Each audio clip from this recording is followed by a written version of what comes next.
አንድ አካል በዚህ ደረጃ ሊፈራ የሚችልበት መንግስታዊ መዋቅር ውስጥ ነን ብሎ መውሰድ እኮ ከባድ አይሆንም? አሁን ባይፈራ ኖሮ እውነቱን ለመናገር ህወሓት እየሰጠ ያለው መግለጫ ከሌሎች ሀገሮች ጋር እያደረገ ያለው ግንኙነት ህገ መንግስት ባለበት ሀገር እኮ ህገ መንግስቱን ጥሶ የሚያደርጋቸው እንቅስቃሴዎች ዝም ሊባሉ አይገባም ነበር። ህወሓት ልበልና ልውሰድ፣ ትህነግ በአማርኛ ስለሆነ እየተነጋገርን ያለ ነው።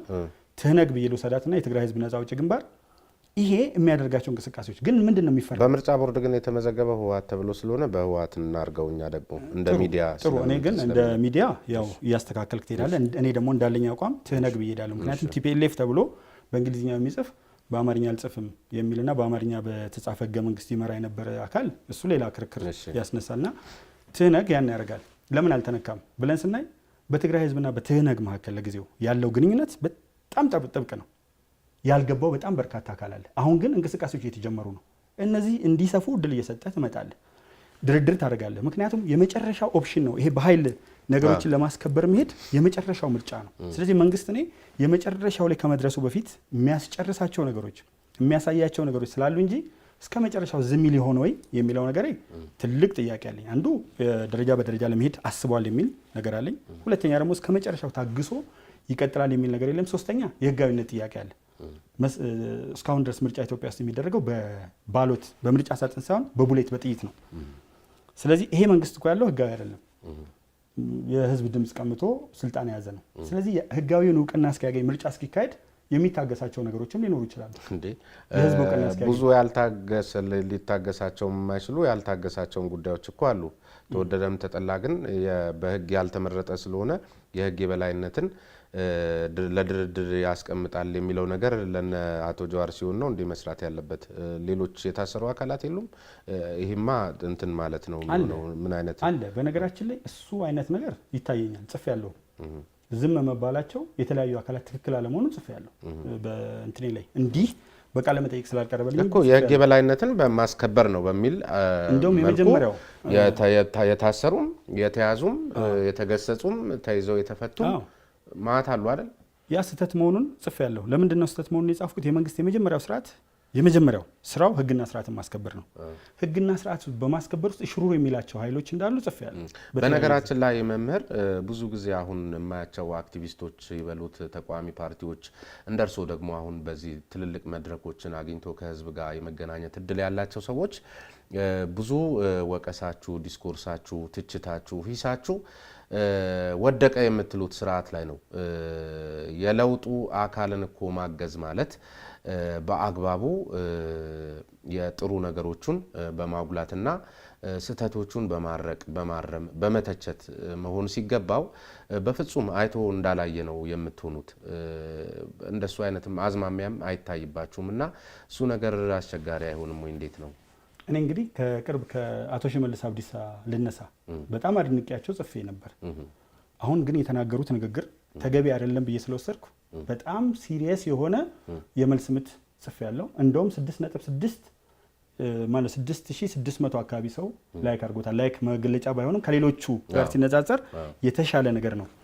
ኢንጂነር ታከለ ኡማ የተናገሩት ንግግር ደግሞ በጣም ደስ የሚል ስለሆነ አማራው የኦሮሞ ደም የኔም ነው ባይል፣ አዋሳ ላይ ያለው ደቡቡ የኦሮሞ ደም የኔ ነው ባይል ዛሬ እዚህ ጋር እናከብርም ነበር የሚልና አንድነትን የሚያመጣ ሲሆን ደግሞ እንትን ብያለሁ። ስለዚህ እኔ የምለው ግን በአንድ ፓርቲ ማዕቀፍ ውስጥ የሆኑ አካላት እርሶ ተመራማሪ ኖት፣ እርሶ በታሪክ እይታ፣ ፖለቲከኞች በፖለቲካ እይታ ለምሳሌ አሁን እርሶ ልክ እንደገለጹልኝ ኢንጂነር ታከለ ኡማ የተናገሩትን አድንቀው ጽፈዋል።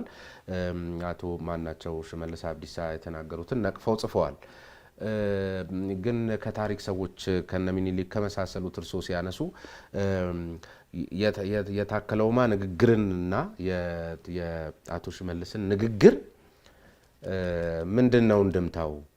በአንድ መዋቅር ውስጥ በአንድ የለውጥ ኃይል ውስጥ የሆኑ አካላት ይሄኛው በዚህ ጋር ሲል ይሄኛው በዚህ ጋር ሲል ፓርቲ የለም ለማለት ነው ምን ለማለት ነው በሚል ሌላ አውዳዊ የሆኑ ፍቾቹን ወደ መፈለግ ነው እናንተ ማተኮር ያለባችሁ? ወይስ ይሄ እኮ ማንኛውም ተራ ሰው የተስማማውን ንግግር እየደገፈ ያልተስማማውን እየነቀፈ የሚሄድበት ሁኔታ እኮ የማንኛውም ተራ ዜጋ ነው። ከሙራን ግን የሚጠበቀው አንድ መድረክ ላይ ሁለት አይነት ንግግር እንዴት መጣ ወደሚል መሆን የለበትም። በጣም ጥሩ ነገር ነው። በጣም ጥሩ ነገር ነው እዚህ ጋር ያነሳው። የመጀመሪያው ነገር ፓርቲዎች መተከል አላቸው፣ መርህ የምንላቸው ነገሮች አለ። ከነሱ ጋር ከተጋጩ ትልቅ ችግር አለ ማለት ነው። መርህ ብለው ካስቀመጧቸው 1 2 3 4 ብለው ለሁሉም ከዚህ ውጪ ውልፍት እንዳትሉ በተባሉበት ላይ የግል አቋማቸውን በሚያንጸባርቁበት ጊዜ ግን በፓርቲ ውስጥ የሚገቡ ሰዎች በአንድ ወይም በሌላ መልኩ ወደ አንድ አቅጣጫ የመወሰድ እድላቸው ሰፊ ነው። ያም ነው አሁን በኢትዮጵያ ፖለቲካ ውስጥ የሰከነ ነገር የለም። ለምሳሌ አማራ ፖለቲከኞች ሲናገሩ፣ የትግራይ ፖለቲከኞች ሲናገሩ የተለያዩ ንግግሮች ትሰማለህ። አንዱ ታክቲክ ሊሆን ይችላል። ለምሳሌ ኢንጂነር ታከለ ኡማ አዲስ አበባ ላይ ስለሆነ ሊወዳደሩ የሚችሉት አዲስ አበባዬን ምን ብል ይዤ ላሸንፍ እችላለሁ። ሽመልስ አብዲሳ ደግሞ ኦሮሚያ ላይ ስለሆነ ቆየንና በቃ እነዚህ ሰዎች ኦፒዲ ናቸው። ዶክተር አብይ ኦፒዲ ሊቀመንበር ናቸው። የኢህአዴግ ሊቀመንበር ናቸው። በዶክተር አብይ አስተሳሰብ ውስጥ ይሄኛውን ሰምተን አናቅም። ከዚያ በኋላ ኦሮሚያን ከሚያስተዳድረው አካል ይሄን ስንሰማ ከኦፒዲ ውስጥ ምንጫቸው ኦፒዲ ነው ሁለቱም። በነገራችን ላይ አዲስ አበባ ስለሆነ የኦሮሚያ ስለሆነ አይደለም። እንደዚህ አይነት እንድምታ ያላቸውን ነገሮች ከናንተ ይጠበቃል መስራት ነው የኔ ጥያቄ እንጂ አንዱን እያወደሱ አንዱን እየነቀፉ መጻፍ በራሱ ይሄ ማንኛውም የፌስቡክ የሚጠቀም ሁሉ ተራ ዜጋ የሚሰራው ነው። አዎ ትልቁ ነገር ከጠየቀኝ ጥያቄ አንጻር ተነስቼ የመለስኩት ነው አንደኛው። ሁለተኛው እንደምታየው አማርኛ የተመረቀውም እንግሊዝኛ የተመረቀውም ሂሳብ የተመረቀውም ፖለቲካ ውስጥ ሁሉም ገብቶ አስተያየት ይሰጣል። በጣም የሚቀርበው ታሪክ ነው፣ ምክንያቱም ፖለቲካል ሂስትሪ ስላለ ማለት ነው። እና እሷን እንደ አንድ ነገር እንያዛትና ስንገባ አንድ ነገር ብቻ አይደለም እንተነትነው። ለምሳሌ የታከለን ኡማ ንግግር ማድነቅ አንድ ነገር ነው። የሽመልስ አብዲሳን ንግግር መኮነን ሌላ ነገር ነው። ከዚህ ውጭ ደግሞ ትንታኔ አንሰጥም ወይ የሚለው ደግሞ ይመጣል። ሰፊ ትንታኔ ለምሳሌ ነፍጠኛ የሚለው ነገርና አርበኛ በሚለው መካከል ያለውን ልዩነት ሰፊ ትንታኔ ሰጥቼ ጽፌያለሁ። ስለዚህ ትንታኔ የሚያስፈልጋቸው ነገሮች ትተነትናለህ። ማድነቅ የሚገባንን ደግሞ እንደማንኛውም ሰው ለምሳሌ ስሜነ ምሳሌ ማንሳቴ ጥሩ ነገር ላብነት ማንሳቴ ነው እንጂ ላብነት አሁን አንተ ጥሩ ነገር እንደ ጋዜጠኛ በደንብ ሞግተህ ጠይቀኛል። ይሄ ሙግት በጭንቅላቴ ውስጥ የተለያዩ ነገሮች እንዲፈጠር እድል ሰጥቷል። ስለዚህ ከጠየቁኝ ጋዜጠኞች መካከል ስሜነ የተሻለ ነው ብዬ አደንቃለሁ። ምክንያቶችን ተነትናለሁ። ግን አጭር አድናቆት ብቻ ከጻፍኩ አድናቆት ነው የሚሆነው። ከትንታኔ ጋር ካስተካከልኩት ትንታኔ ይሆናል። ስለዚህ እኛ የሚያርመንን ሰው የሚያስተምርን ነገር በዚህ ይታዩት የሚል የራሴም ጥያቄ ውስጥ ሁሌ ስለሚጭርብኝ ነው። አሁን እኔ በሙያዬ የሚጠበቅብኝ ነገር አለ፣ እርስዎ በሙያዎት የሚጠበቅበት ነገር አለ እንጂ እንደ ማንኛውም ሰው ማኛም እያደረግን ከሄድን ሌላ ነገር ነው። ልክ ነው። አሁን ዶክተር አብይ ውሰድ በጣም በርካታ የሰሯቸውን ፍጻሜዎች አደንቃለሁ። በግል ደጋፊያቸው ነው። በተመሳሳይ ሁኔታ ደግሞ የተሳሳታቸውን ስህተቶች ተቻለሁ። እንግዲህ ሶማሌ ማን ነው ኬንያ ብንሄድ 2000 ቲንክ ታንክ ቡድኖች አሉ፣ መንግስትን የሚተቹ ቡድኖች በቡድን ደረጃ። ዋሽንግተን ዲሲ ውስጥ ብንሄድ 300 ቲንክ ታንክ ቡድኖች አሉ መንግስትን የሚተቹ። ያ ነገር ለመንግስት ጥንካሬና ጉልበት ነው እንጂ በጭፍን መደገፍ በጭፍን መቃወም። ባልደረቦቼ ሰዓት አለቀ እያሉኝ ስለሆነ አንድ ሁለት ግን መዝለል የሌለብኝ ጥያቄ አለ። አምባሻውን ትግራይ ልትቆርሱ ስትሄዱ እርስዎ በአጋጣሚ አልሄድም ብለዋል፣ እኔ አልገኝም ብለዋል። በአጋጣሚ ነው? ለምንድን ነው? በአጋጣሚ ሳይሆን አልገኝም። ማልገኝበት ምክንያት ምንድነው? ቤቴ ሄዳ ነበር። የኤልቲቪ አዘጋጇ ትግራይ ድንጋይ ተወርሮባታል፣ የተለያዩ ስድቦችን አስተናግዳለች፣ በይፋ ተናግረዋለች። ይህንን እየሰማሁ እና አንዳንድ ቦታዎች ላይ የሚታዩ አይነት ምልክቶች እያሉ ራስህን ለአደጋ ለማጋለጥ አልሄድም። ለምሳሌ አሁን ዶክተር አብይ አንዴ ሲናገሩ፣ በነገራችን ላይ ግን ቤቴ ሄዳ ይሄ ተወረወረባት እሷ ነች የተናገረችው። ፖሊስ ይሄን ነገር አልተናገረም። ፖሊስ ያተርፈኛል ብዬ አልሄድም። ዶክተር አብይ አንድ የተናገሩት ንግግር ነበር። በኋላ ሄዱ እንጂ ወለጋ አካባቢ ሂዱ ሲባሉ አልሄድም። ማልሄድበት ምክንያት ደግሞ ለህይወቴ አደጋ ሊያጋጥም ስለሚችል ነው። የወለጋን ህዝብ ግን ወደዋለሁ ብለው የተናገሩት ንግግር በይፋ አለ፣ በይፋ። ስለዚህ አንድ ቦታ ላይ ሄዶ እናንተ የፍቅር ያሸንፋል የሚለው ማህበር አትስማሙም ማለት በዚህ ደረጃ የሆነ ክልል ላይ ሲጀመር መቁረሱ ሾው ካልሆነ በስተቀር በርሶ አስተሳሰብ እንደዚህ አይነት ስርዓተ አልበኝነት የሰፈነበት ክልል ነው ብለው የሚያስቡ ከሆነ እንዴት? ትልቁ ስህተት የሚሆነው እኔም በተመለከተ ነው። ፍቅር ያሸንፋል ማህበርን በተመለከተ አይደለም። ምክንያቱም ፍቅር ያሸንፋል ማህበር ውስጥ የትግራይ ልጆች አሉበት። እነሱን የሚቀበሉት እኮ ፍቅር ስለሚገባቸው ነው። እንደሱ ብሎ መውሰድ አይቻልም። አንድ እኔ በማደርገው እንቅስቃሴ ጉዳት እንዲደርስብኝ ፍቅር ስለማይገባቸው ነው ዶክተር አብይ አልሄድም ያሉት። እሺ፣ ሌላ የመጨረሻዋ ኢትዮጵያን ለማፍረስ ገንዘብ በጉድ ይፈሳል ያሉት ጉዳይ ላይ አጠገባችንም ደርሶ ተመልሷል የሚል ነገር አንስተዋል። ሰምቼዎታለሁ በስዊድን መድረክ ላይና ይብራራ። በማንና እንዴት አጠገቦ ደርሶ እንዴት ተመለሰ? ይሄንን በምክንያት መግለጽ አልፈልግም።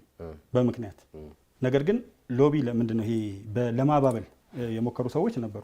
እድል እንዲህ አይነት ነገር ታገኛለህ፣ ለኦሮሞ ወይም ደግሞ ለኦሮሞ እንትን መታገል አለብህ ተብሎ ዳይሬክት እኔ ጋር መጥተው ብዙ ነገሮች እና ይህን ስታደርግ ግን የኦሮሞ ነፃነት ለማስከበር በምታደርገው ትግል ውስጥ በምትሄድባቸው አግባቦችና አካሄዶች ልታገኛቸው የምትችላቸው ተጓዳኝ ጥቅሞች አሉ። ውጭ እስከ መማር ድረስ የመሳሰሉት ነገሮች መጥተዋል። ማልናገርበት የራሴ የሆነ ምክንያት አለኝ። እሱ ስለማይጠቅም ማለት ነው። ሰዎችን በተለያዩ ነገሮች መያዝ የተለመደ ያለ የሚታወቅ በመረጃ ደረጃ ከነ ስማቸው መጥቀስ ይችላሉ። አየለ ጫሚሶ ጀምሮ በመረጃ ደረጃ የወጡ ነገሮች ነበሩ። እነ ስዩም ተሾመ የገለጿቸው ፈርመው የተቀበሏቸው ከወያኔ ማለት ነው። ስለዚህ ከሌላ አካል መጥቷል። ነገር ግን ያንን ምንድነው ነው አሁን አንድ ተራ ሰው ወያኔ አይደል ከሌላው መተህ ስትናገር አንድ ነገር እዚህ ጋር ላስቀምጥልህ። በጣም ጥሩ የሆነ ነገር ይሄን ነገር ብር እንካ ወይም ደግሞ ብር ሳይሆን ጥቅምና የተለየ ነገር አገኝ ተብሎ እዚህ ጋር ሲቀመጥልኝ እምቢ ስል አብረው የሚታዩ አብረው የሚወጡ ነገሮች እኔን ለምን ጠይቃችሁኝ? እኔ አንድ ተራ ሰው ነኝ። ሆይ ታዬ ጋር በጣም ተራ አንድ አስተማሪ ጋር በዝቅተኛ ደረጃ ያለ ሰው ለምንድን ነው የጠይቃችሁት ስል አንድ የተመለሰልኝ መልስ አለ። አንተ ሄደ ብትቆም በኢትዮጵያዊነት ያለ አቋም ቢመለስ ብዙ ሰዎች ተስፋ ይቆርጣሉ በአንድ ማህበረሰብ። ምክንያቱም እኔ ይቅርታ አድርገልኝና እንደማያያዣም ቆጥራለሁ ራሴን። ከኦሮሞ ማህበረሰብ የወጡ ሰዎች እንደነ ፕሮፌሰር ፍቅሬ ቶለሳ ጅግሳ ሌሎች ሰዎች ወደዚህ አካባቢ መምጣታቸው አስተሳሳሪ ያደርጋል። ስለዚህ ዋናው እሷ ነበር ጭንቅላት ተሰንቅራ የቆየችውና ጥቅሙ ምንድነው ስል ይሄ ይሆናል። ምንድነው መጨረሻ ግባችን? የኦሮሞ ማህበረሰብ የበላይነት የሚለውን እንደዚህ አድርገ ነው ወደሱ የሚሄድ አይነት ነገር ድሮ ስትጽፍ ነበረ። እንደውም የጻፈም ሰው አለ ድሮ እኮ ታዬ እንደዚህ ብሎ ጽፍ ነበር እኛ ስለ ኦሮሞ ልንጽፍ ተነሳን የሚለውንና መነሻው እሷ ናት። ወደዛ ግን ዲስክሎዝ ማታደርጋቸው ነገሮች አሉ በምክንያት ምክንያቱም እነዛ ነገሮች መግለጽህ የሚያስከትሏቸው ሌሎች ተጽዕኖች ሲኖሩ መርምሬ ተመካክሬ ነው ያቆምኩት ከሰዎች። መራራ እውነት በኢትዮጵያ ታሪክ እንግዲህ ብዙ ጉዳዮች አሉት። ብዙ ነገር ማንሳት እንችል ነበር። በራሳችን ችግርና የፕሮግራም መዛነፍ ምክንያት አርኪ በሆነ መልኩ አልተወያየንም። ሌላ ጊዜ እድሉን ዳግም እንደሚሰጡኝ ገምታለሁ። ክቡራንና ክቡራት ተመልካቾቻችን በሁለት ተከታታይ ሳምንታት ዝግጅቶቻችን ከመምህር ታዬ ቦጋለ ጋር ያደረግነውን ቆይታ መራራ እውነት በኢትዮጵያ ታሪክ መነሻችን ቢሆንም በርካታ ጉዳዮችን አንስተናል። በዚህ ብቻ ያበቃም። መራራ እውነት በኢትዮጵያ ታሪክ ብዙ ጉዳዮችን ያዘው። እሱን ተንተርሶ እሳቸውም ብዙ ጉዳዮችን ይዘው በየመድረኩ ላይ ታይተዋልና በተመሳሳይ በሌላ ጊዜ በተለይ ደግሞ መልካም ፈቃዳቸው ከሆነ ዛሬ በማያያዣነት በምክንያትነት እንደዚሁም እንደ ማጣቀሻም የነበሩ ነገሮችን ስናነሳ በተመሳሳይ ያነሳናቸውን ግለሰቦች አብረው የሚጋበዙበት እድል ከተገኘና ፈቃደኝነቱ ካለ መምህር ታዬ በዚሁ አጋጣሚ በተመልካቾቻችን ስም ፈቃደኝነታቸውን ገልጸውልኛል። በጋራ ይዣቸው ለመቅረብ እሞክራለሁ። ለነበረን ቆይታ ከልብ ነው በጣም የማመሰግነው። መምህር ታዬ ቦጋለንም በመላው ተመልካቾቻችን ስም አመሰግናለሁ። ስሜ ነባይ ፈርስ ነኝ። ሳምንት በተመሳሳይ ሰዓት በሌላ ርዕሰ ጉዳይና በሌላ እንግዳ ደግሞ እስከምንገናኝ